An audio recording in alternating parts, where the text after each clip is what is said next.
नमस्कार विद्यार्थी मित्रांनो, केंद्र सरकारने 3 कृषी सुधारणा विधेयक आणल्यानंतर भारतामध्ये जिकडे तिकडे शेतकऱ्यांचे प्रोटेस्ट सुरू असताना आता सरकारने अजून एक महत्त्वाचा निर्णय घेतलाय, ते म्हणजेच 6 रब्बी पिकांच्या हमी भावामध्ये वाढ केलेली आहे। हमी भाव म्हणजेच काय तर आधारभूत किंमत, ओके, किंवा याला आपण मिनिमम सपोर्ट प्राइस म्हणतो। तर मिनिमम सपोर्ट प्राइसला हमी भाव हा एक शब्द सुद्धा वापरला जातो। आता हे बिल आल्यानंतर शेतकऱ्यांच्या मनात एक भीती निर्माण झालेली की सरकार MSP पण रद्द करणार आहे की काय। पूर्ण आपण जे कृषी सुधारणा विधेयक आहेत त्यांच्याबद्दल, त्यांच्यामध्ये कोणकोणत्या तरतुदी आहेत याचं ऑलरेडी लेक्चर एक घेतलेलं आहे। तर त्यामध्ये तुम्ही समजू शकता की हे कृषी विधेयक काय आणि शेतकऱ्यांच्या मनात अशी भीती निर्माण का झाली होती। पण अशी भीती असताना शेतकऱ्यांच्या प्रोटेस्टच्या एन मध्येच सरकारने रब्बी पिकांच्या हमी भावामध्ये वाढ केली आहे आणि त्यामुळेच हा जो टॉपिक आहे ना तो थोडा न्यूज मध्ये। आता परीक्षेला तुम्हाला यावर प्रश्न विचारले जाऊ शकतात, कारण की भरपूर वर्षांनंतर आपल्या भारतामध्ये कृषी सुधारणेविषयी असा काहीतरी कायदा करण्याकडे एक वाटचाल गेलेली आहे। त्यामुळे तर महत्त्वाचं ठरतंच, त्यावरून सरकार असं पटापट काहीतरी निर्णय घेतंय, त्यामुळे सुद्धा हा टॉपिक खूप महत्त्वाचा आहे। करंट अफेअर्ससाठी तर महत्त्वाचा आहेच, पण त्याचबरोबर तुमच्यासाठी अजून महत्त्वाचा आहे, कारण की या लेक्चरमध्ये आपण बरेचसे पॉइंट्स जे आहेत हमी भावाशी रिलेटेड बरेचसे रिलेटिव्ह पॉइंट्स कव्हर करणार आहोत। मग त्यामध्ये आपल्याला एकतर कव्हर करायचाच आहे अजेंडाच काय आहे आजच्या लेक्चरचा, तर जे रब्बी पिकांच्या हमी भावामध्ये वाढ केलेली आहे ती वाढ कशी केलेली आहे, मागील वर्षाच्या वाढीशी थोडंसं आपण त्याचं कंपॅरिझन करणार आहोत, ओके। तसंच MSP म्हणजे काय, ही आधारभूत किंमत, याचा अर्थ नक्की काय होतो, त्या मोजण्याच्या पद्धती कशा आहेत, आणि तसंच MSP मोजलं जातं कृषी मूल्य आणि किमती आयोगाकडून, ओके, म्हणजेच कृषी मूल्य आणि किमती आयोग CACP सुद्धा म्हणून तुम्ही ओळखत असाल। तर CACP कडूनच काही शिफारसी केल्या जातात हमी भावाच्या संबंधित, त्यामुळे आपल्याला या आयोगाची माहिती घेणं सुद्धा महत्त्वाचं आहे। आणि तसंच सर्वात महत्त्वाची कृषी रिलेटेड स्वामीनाथन समिती।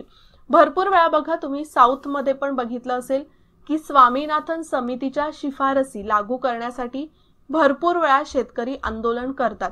तरी स्वामीनाथन समिती खूपच महत्त्वाची आहे। जेव्हा आपण कृषी क्षेत्राचा अभ्यास करतो त्यावेळेला स्वामीनाथन समितीबद्दल आपल्याला माहित असणं खूप गरजेचंच असतं, ओके। मग आता MSP शी रिलेटेड स्वामीनाथन समितीने काय काय शिफारसी केलेला याचा अभ्यास लेक्चर मध्ये करायचा आहे, ओके। तर नीट लक्ष देऊन लेक्चर बघा, एक एक पॉइंट हा परीक्षेसाठी खूप महत्त्वाचा असणार आहे, ओके। मग वळूया आपण आपल्या लेक्चरकडे।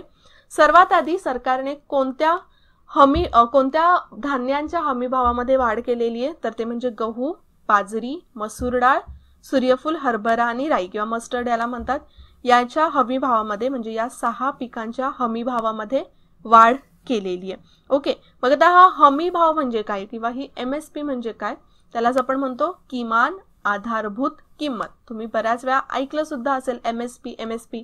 मग या MSP चा अर्थ काय होतो, तर MSP म्हणजे ज्या किमतीला सरकार शेतकऱ्याकडून शेतीमाल विकत घेतो। आता हे असं का, सरकार का बरं शेतकऱ्याकडून शेतीमाल विकत घेतं, तर शेतकऱ्याच्या फायद्यासाठी सरकारकडून MSP जाहीर केला जातो आणि त्या MSP मध्ये म्हणजे त्या किमतीमध्ये सरकार शेतकऱ्याकडून त्यांचा जो कृषी माल आहे, त्यांचा जो शेतीमाल आहे तो विकत घेतो।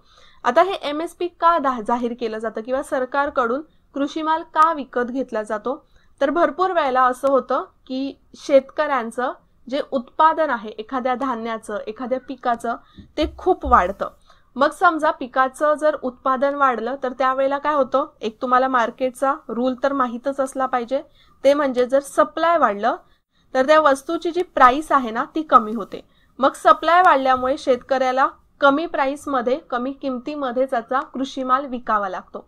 तर त्यापासून शेतकऱ्याला एक संरक्षण मिळावं योग्य पद्धतीचं, त्यामुळे सरकारने हे MSP जाहीर करायला सुरुवात केली। तसंच बाजारामधलं एकीकरण, आणि बऱ्याच वेळा शेतकऱ्यांमध्ये माहितीची विषमता असते, नीट माहिती त्यांच्याकडे नसते की कृषी माल आपला किती प्राइस मध्ये विकला गेला पाहिजे, याला किती भाव मिळाला पाहिजे।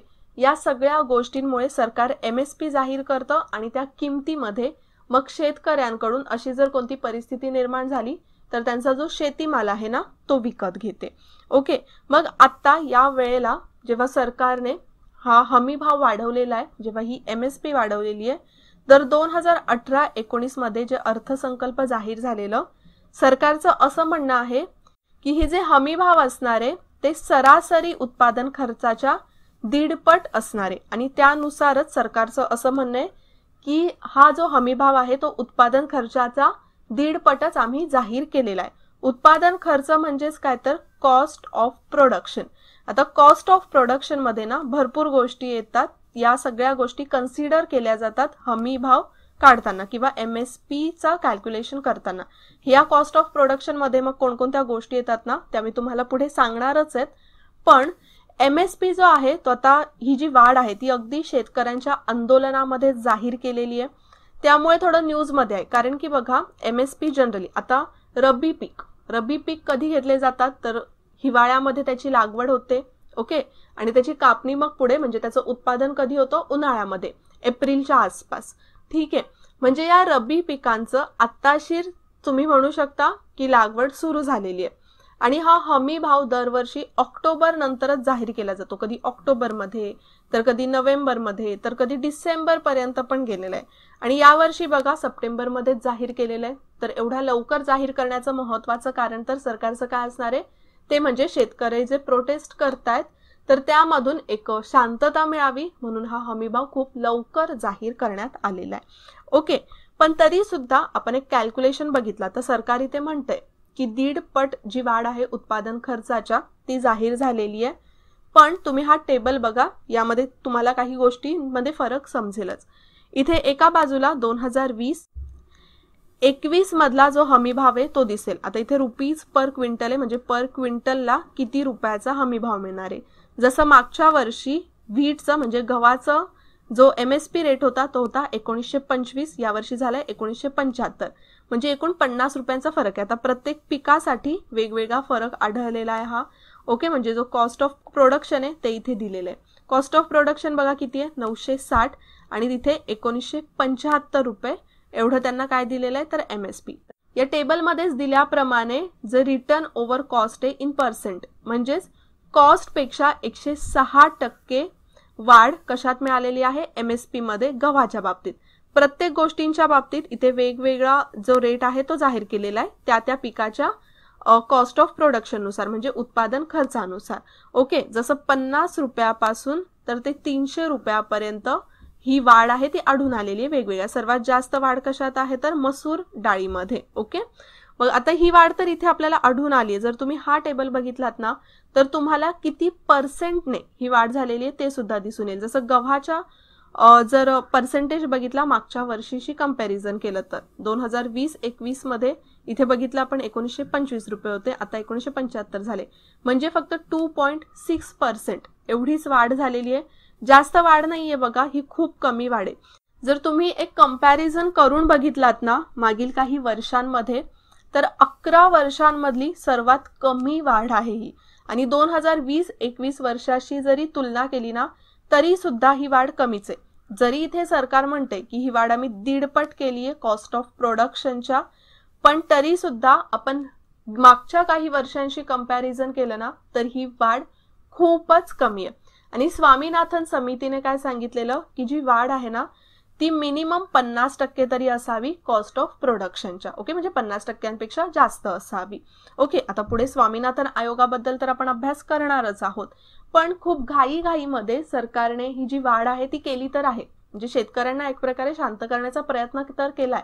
पण अगेन इथे जर आपण एक स्वतःलाच प्रश्न विचारून बघितला, वाढ तर तुम्ही केलीत पण ती वाढ तेवढी सॅटिस्फॅक्टरी आहे का, ओके, तेवढं जस्टिस करते का? कारण की मागच्या काही वर्षांशी आपण कंपॅरिझन केलं तर ही वाढ फारच कमी झालेली दिसून येते आपल्याला, राईट ना. मग या तर सगळ्या गोष्टी आल्या. आता आपण यामध्ये बऱ्याचशा गोष्टी कव्हर केल्यात की कोणकोणत्या पिकांमध्ये हा हमी भाव वाढवलेला आहे. आपण एक तुलना सुद्धा करून बघितली. MSP चा अर्थ काय होतो ते सुद्धा समजलं. आणि पाहिजे तर तुम्ही या टेबलमध्ये प्रत्येक जी वस्तू आहे किंवा प्रत्येक जो पीक आहे त्याच्याशी थोडंसं कंपॅरिझन करू शकता. आपण ही माहिती जी आहे ती CACPच्याच वेबसाईटवरून घेतलेली आहे. ओके, आता ना जसं मी तुम्हाला सांगितलं की कॉस्ट ऑफ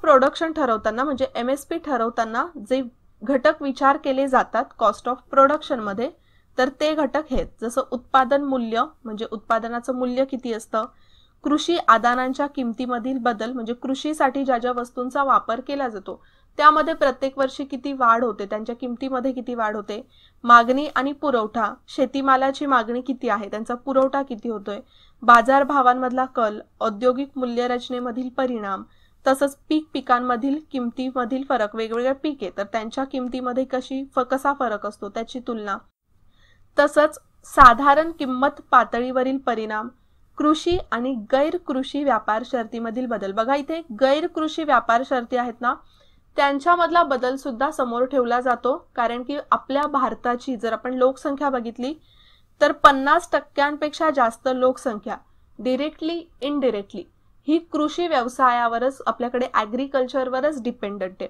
जे व्यापाराचे वेगवेगळ्या ऍक्ट्स आहेत त्यांचा सुद्धा अभ्यास नीट केला जातो. तसंच राष्ट्रीय आणि आंतरराष्ट्रीय किंमत पातळीचा सुद्धा अभ्यास केला जातो. विक्री किंमत आणि सबसिडीवरील संभाव्य परिणाम. तर या सगळ्या गोष्टींचा ना MSP ठरवताना विचार केला जातो. ओके, फक्त कॉस्ट ऑफ प्रोडक्शन आहे म्हणजे त्याचाच विचार केला जात नाही, या सगळ्या गोष्टींचा विचार केला जातो आणि त्यानंतर MSP कॅल्क्युलेट केलं जातं. आता हे MSP कसं कॅल्क्युलेट केलं जातं ना ते आपण पुढे बघणारच आहोत. पण MSP कोणाकडून ठरवलं जातं किंवा या सगळ्या गोष्टींचा अभ्यास, या घटकांचा अभ्यास कोणाकडून केला जातो, तर त्याच्यासाठी एक खास आयोग आहे. ते आयोग म्हणजेच कृषी मूल्य व किमती आयोग. आता या आयोगावर ना तुम्हाला परीक्षेला नक्कीच प्रश्न विचारला जाणार, कारण की MSP बद्दल एवढा बवाल झालाय म्हणून. ओके, तर या आयोगाची स्थापना 1965 मध्ये करण्यात आलेली आणि हा आयोग सुद्धा एक काय आहे तर एक स्टॅट्युटरी बॉडी आहे, म्हणजेच एक वैधानिक संस्था आहे. या आयोगाची स्थापना करताना एक कायदा बनवण्यात आला आणि त्या कायद्यानुसार या आयोगाची स्थापना म्हणजेच commission for agriculture cost and prices या आयोगाची स्थापना करण्यात आली. आणि हे जे आयोग आहे ते ministry of agriculture and farmers welfare या मिनिस्ट्रीच्या या खात्याच्या अंडरच काम करतं. ओके, या आयोगाची रचना जी आहे ती खूप महत्वाची आहे. जसे यामध्ये एक अध्यक्ष असतं, एक त्याचा सदस्य सचिव असतं, एक कार्यालयीन सदस्य आणि 2 गैर कार्यालयीन सदस्य असतात. तुम्हाला लक्षातच ठेवायचंय म्हणजे किती एकूण सदस्य असतात यामध्ये, तर 5 सदस्य असतात. त्याच्यापैकी एक अध्यक्ष असणारे, एक सदस्य सचिव असणारे, एक कार्यालयीन सदस्य आणि 2 गैर कार्यालयीन सदस्य. आता हे जे 2 गैर कार्यालयीन सदस्य आहेत ना ते कोण असतात, कोणामधून निवडले जातात, तर कृषी क्षेत्रात कार्यरत असणाऱ्या तज्ज्ञ व्यक्तींमधून हे 2 गैर कार्यालयीन सदस्य निवडले जातात. अशा प्रकारे एकूण 5 सदस्य या आयोगामध्ये निवडले जातात आणि मग या आयोगाकडून जे MSP चे सगळे घटक आहेत, म्हणजे MSP ठरवताना जे सगळे आपण आता घटक बघितले ना त्या घटकांचा नीट अभ्यास केला जातो. मग त्याचा एक अहवाल की कोणत्या वस्तूसाठी किंवा कोणत्या कृषी पिकासाठी काय MSP असली पाहिजे याचा अहवाल सरकारकडे दिला जातो. पण जसाच्या तसा तो अहवाल स्वीकारला जात नाही. सरकार काय करतं त्यापुढे, तर सरकार त्यानंतर त्यांच्या तुम्ही म्हणू शकता कॅबिनेटमध्ये डिस्कशन होतं. जसं जे ॲग्रिकल्चर मिनिस्ट्री आहे, ॲग्रिकल्चर मिनिस्ट्रीमध्ये डिस्कशन केलं जातं. त्यानंतर वेगवेगळे जे राज्य सरकार आहेत, राज्य सरकारांबरोबर सुद्धा डिस्कशन केलं जातं. ग्राउंड लेवलला जाऊन सुद्धा हे आयोग डिस्कशन करतं किंवा तुम्ही म्हणू शकता माहिती मिळवतं आणि त्यानंतर मग फायनलाइज करून त्यामध्ये अजून कोणाच्या काही शिफारसी असतील तर त्याचा विचार करून नंतर मग MSP जाहीर केला जातो. आता इथे भरपूर वेळा ना काय होतं, MSP जो जाहीर केला जातो, जसं मी सांगितलं जे ॲव्हरेज कॉस्ट ऑफ प्रोडक्शन आहे पूर्ण देशाचं, त्याच्यावर हा MSP जाहीर केला जातो. पण असं आहे का की प्रत्येक राज्यासाठी जे कॉस्ट ऑफ प्रोडक्शन आहे किंवा उत्पादनाचा जो खर्च आहे तो सेमच असणार आहे का? नाही, कारण की प्रत्येक राज्यामध्ये जी तुम्ही म्हणू शकता शेती पद्धती आहे ना त्याच्यामध्ये आपल्याला थोडाफार बदल आढळून येतो. तसंच महत्वाचं म्हणजे भौगोलिक स्थान. आपल्या देशामध्ये प्रत्येकीकडे भौगोलिक स्थानाच्या बाबतीत विविधता आढळून येते आणि त्यामुळे कॉस्ट ऑफ प्रोडक्शन मध्ये सुद्धा खूप फरक आढळून येतो. त्याचप्रमाणे कृषीसाठी, कृषीच्या उत्पादनासाठी, शेतीसाठी ज्या काही वस्तू लागतात त्या वस्तूंच्या किमतीमध्ये तर फरक आढळून येत असेल ना प्रत्येक राज्यामध्ये. म्हणूनच भरपूर वेळा अशी मागणी केली जाते की प्रत्येक राज्याचं जे MSP आहे ना ते वेगळं जाहीर झालं पाहिजे. मिनिमम सपोर्ट प्राइस हा वेगवेगळा जाहीर झाला पाहिजे. ही मागणी भरपूर वर्षांपासून आहे, पण संपूर्ण देशासाठी सेमच एकच MSP सरकारकडून जाहीर केली जाते। आणि आतापर्यंत आपण बघितलं तर या आयोगाने एकूण 23 वस्तूंसाठी MSPच्या शिफारसी केलेल्या आहेत, जसं त्यामध्ये 7 धान्य आहेत, 5 डाळी आहेत, 7 तेलबिया आहेत, तुम्ही बघू शकता कोणकोणत्या गोष्टी आहेत यामध्ये, आणि 4 व्यावसायिक पिके आहेत। तर असे टोटल 23 वस्तू आहेत, त्या 23 वस्तूंवर MSP जाहीर केला जातो। आता हा आयोग आहे ना, जसं आपण बघितलं की रब्बी पिकांचा MSP जाहीर केलं, तर आयोग सुद्धा रब्बी आणि खरीप अशा 2 वेगवेगळ्या पिकांसाठी वेगवेगळ्या वेळेला अहवाल जाहीर त्यांना करावा लागतो। ओके, किंवा तसा वेगळा अहवाल सादर करावा लागतो। एकत्रच सगळ्या पिकांसाठी अहवाल सादर करून चालत नाही, रब्बी पिकांसाठी वेगळा आणि खरीप पिकांसाठी वेगळा असा असतो। ओके, मग आता MSP आपण बोललो की जाहीर केला जातो। MSP साठी कोणकोणत्या घटकांचा अभ्यास केला जातो ते सुद्धा आपण बघितलं, पण MSP कॅल्क्युलेट कसा केला जातो ते पण तर माहिती असलं पाहिजे। तर त्यासाठी 3 पद्धतींचा वापर केला जातो। एक आहे ती म्हणजे A2 मध्ये शेतकऱ्यांना जे बियाणांसाठी खर्च लागतात, कीटकनाशके, खत आणि मजुरी अशा घटकांवर केलेल्या एकूण खर्चापेक्षा 50% जास्त MSP ठरवतात। ओके, म्हणजेच या सगळ्या गोष्टींसाठी लागणारा खर्च हा कॉस्ट ऑफ प्रोडक्शन मानला जातो आणि त्याच्यामध्ये 50% अधिक एवढं MSP ठरवला जातो। त्याला काय म्हटलं जातं? A2 पद्धत। दुसरी जी पद्धत आहे ती आहे A2 + FL। आता यामध्ये काय असणार आहे? A2 तर असणारच आहे, म्हणजे या सगळ्या गोष्टी तर असणारच आहेत, बियाणे, कीटकनाशके, खते आणि मजुरी, त्यामध्ये 50% प्लस त्यामध्ये कुटुंबातील जे अनपेड सदस्य असतात ना त्यांची सुद्धा मजुरी आहे। बघा, आपल्याकडे मजुरांना खर्च दिला जातो, म्हणजे मजुरी दिली जाते, ते तर कॅल्क्युलेट केलं जातं, पण कुटुंबातले सदस्य पण तर त्या शेतीमध्ये काम करत असतात ना, मग त्यांना कुठून पैसे मिळणार? त्यांची मजुरी कोण देणार? कुटुंबातल्याच व्यक्तींना, ते अनपेड असतात, राईट, एक प्रकारे ते बेरोजगारच असतात। मग A2 FL मध्ये A2 प्लस कुटुंबातले जे अनपेड सदस्य असतात त्यांची मजुरी सुद्धा ऍड केली जाते आणि त्याप्रमाणे MSP ठरवला जातो। त्यानंतर येतं ते म्हणजे C2 मध्ये A2 येतं, FL येतं, म्हणजे हे येतं, प्लस अंदाजित जमिनीचे भाडे, म्हणजे त्या जमिनीचं जे भाडं असेल ते, आणि जर समजा शेती करण्यासाठी जर काही शेतकऱ्याने कर्ज घेतला असेल तर त्याच्यावरचा व्याज। ओके, फक्त व्याज, पूर्ण कर्ज नाही, फक्त व्याज, या सगळ्या गोष्टी मोजल्या जातात C2 मध्ये आणि त्यानुसार MSP ठरवला जातो। ओके, आणि सध्या आपण बघितलं तर भारतामध्ये MSP जो आहे तो काढला जातो या दुसऱ्या पद्धतीने A2 आणि FL, पण स्वामीनाथन समितीने सांगितलेलं की C2 या पद्धतीने MS कॅल्क्युलेट केला पाहिजे। मग आता आपण बघूया स्वामीनाथन समितीबद्दल। या समितीची स्थापना 2004 मध्ये करण्यात आलेली, यालाच म्हटलं जातं राष्ट्रीय शेतकरी आयोग, म्हणजेच नॅशनल फार्मर्स कमिशन। हे खरं बघायला गेलं तर या आयोगाचं नाव हे राष्ट्रीय शेतकरी आयोग, पण या आयोगाचे अध्यक्ष होते MS स्वामीनाथन आणि म्हणूनच या आयोगाला MS स्वामीनाथन आयोग म्हणून ओळखलं जातं। मग या आयोगाची महत्त्वाची उद्दिष्टे काय होती? तर शाश्वत शेती प्रणाली घेऊन येणं, म्हणजे आपल्या देशामध्ये चांगल्या प्रकारची शेती प्रणाली विकसित व्हावी त्यासाठी वेगवेगळ्या शिफारसी करणं, शेतमालाच्या ज्या किमती आहेत त्या स्पर्धात्मक आणि अधिक फायदेशीर बनवणं। तर या सगळ्या महत्त्वाची उद्दिष्ट होती MS स्वामीनाथनची। 2006 मध्ये या आयोगाने त्यांचा अहवाल जाहीर केला आणि MSPच्या बाबतीत त्यांनी काय शिफारसी केल्या की MSP उत्पादन खर्चापेक्षा 50% अधिक असावा आणि C2 या पद्धतीने MSP मोजावं। आपल्याकडे A2 + FL या पद्धतीने MSP मोजलं जातं। त्यामुळे सरकारवर बऱ्याच वेळेला आयोगावर सुद्धा टीका केली जाते की जर चुकीच्या पद्धतीनेच MSP मोजलं जाईल तर जे कॉस्ट ऑफ प्रोडक्शन आहे ते ऑटोमॅटिक काय होणार आहे? कमी होणार आहे।